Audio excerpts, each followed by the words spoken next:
2025 is around the corner, and we are so good at setting goals for ourselves and making sure that every single one of our goals, every single one of our ambitious desires in life is accomplished, is achieved. But what we neglect the most in the Western world is the desire to do nothing and to spend time with each other. The desire to just be, to go back in the core of where we evolved.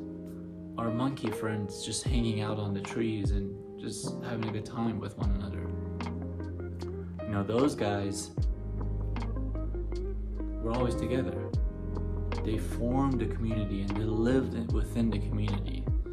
And here we are, years and years and years later, focused on our ambitious desires, focused deeply on achieving our goals in order to grow our lives, which is, if we zoom out, that is only moving the engine of the Western world, which is the engine of the world that we live in today.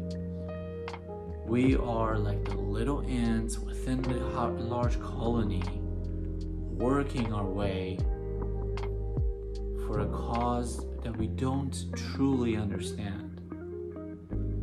Push every day. Set daily goals and weekly goals and monthly goals and annual goals and resolutions, New Year's.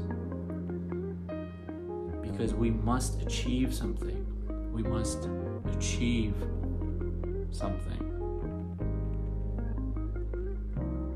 What I want to start with this video is imagine yourself wherever you are on this planet and all the things that you believe in, you believe that you've always believed in.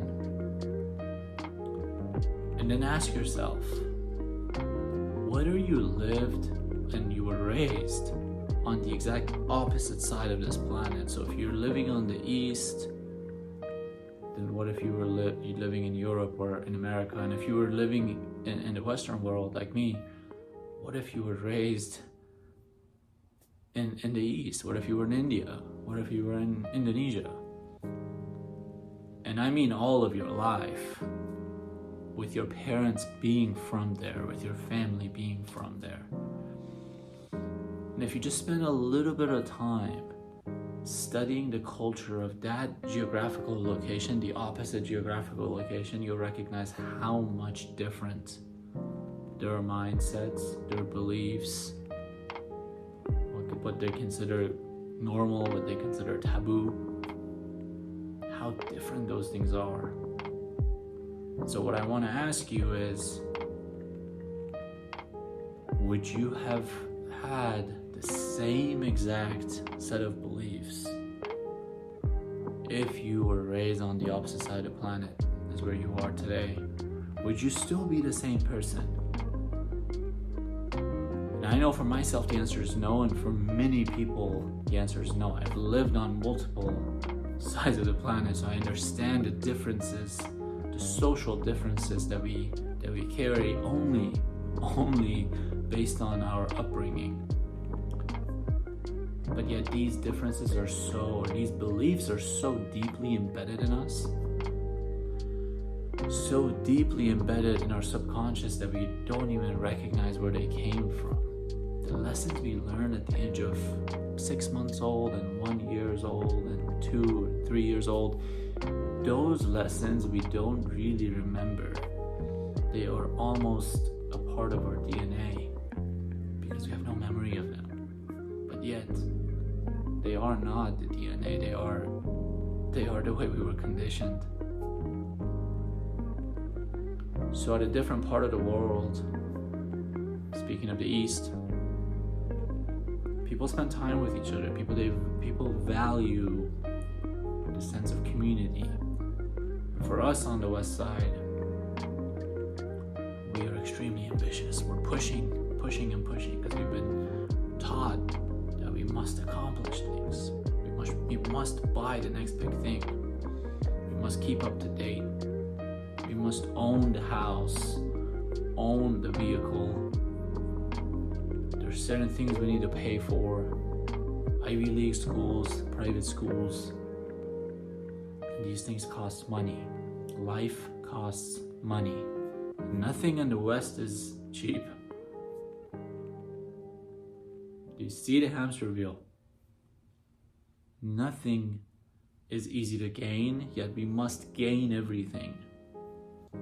Why? Why? What is there to gain? When I look at a homeless person as I walk down the street, I wonder, does he or she miss anything about the life I have? Do they look at me enviously? Most likely not. Most of the time they don't. They don't care. They exist on the planet the same way stray cats and all the other animals, the birds, the fish in the seas, exist on the planet. They call the planet home in a way that we don't even allow ourselves to go there. Right? Because we have to gain, we have to earn, we have to save, we have to invest, we have to purchase, we have to buy the next best thing, which never arrives, because there's always the next one. So why is the Western world, or the loneliness in the Western world, so dangerous? It is because each year it's getting worse and worse. Each year we spend more time on our devices. As you're watching this video, as I'm making this video alone in this apartment.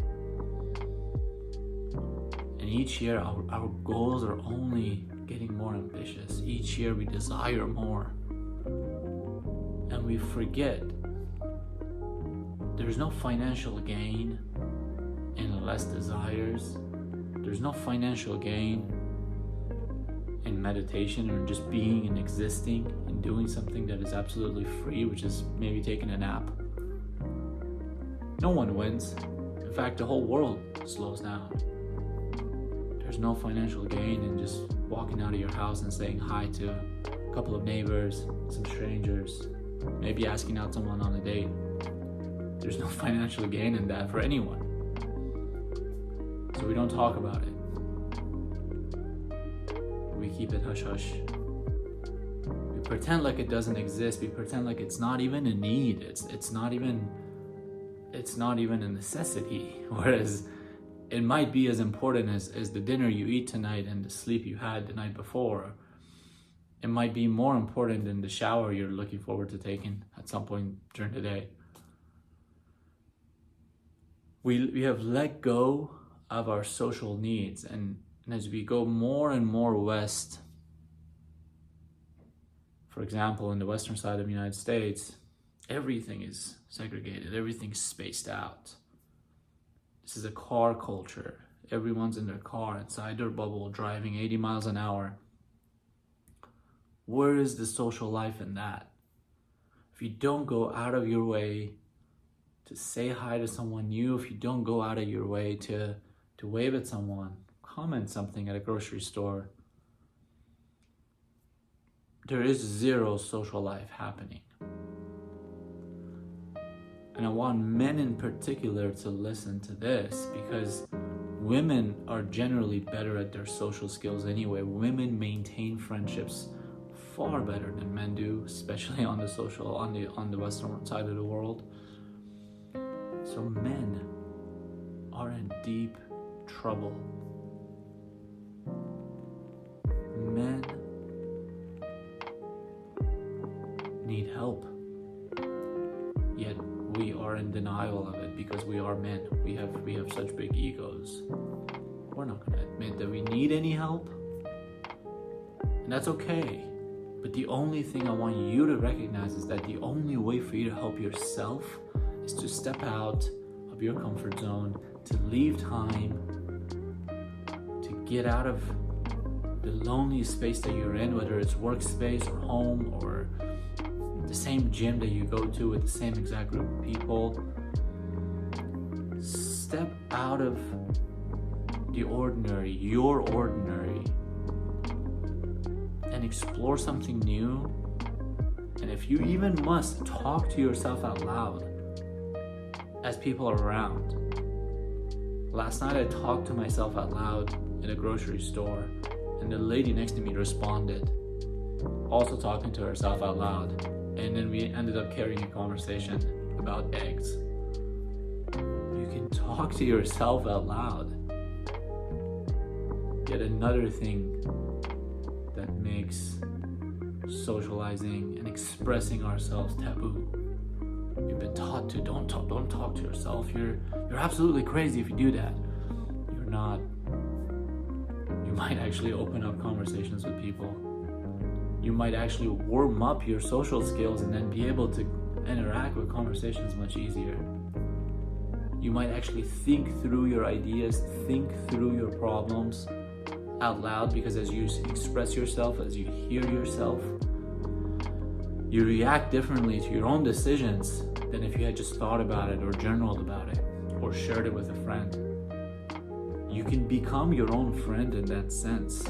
Listen back to your own struggles and to your own stuff, and you find better responses, find better answers. Connect with someone new every day. Legends.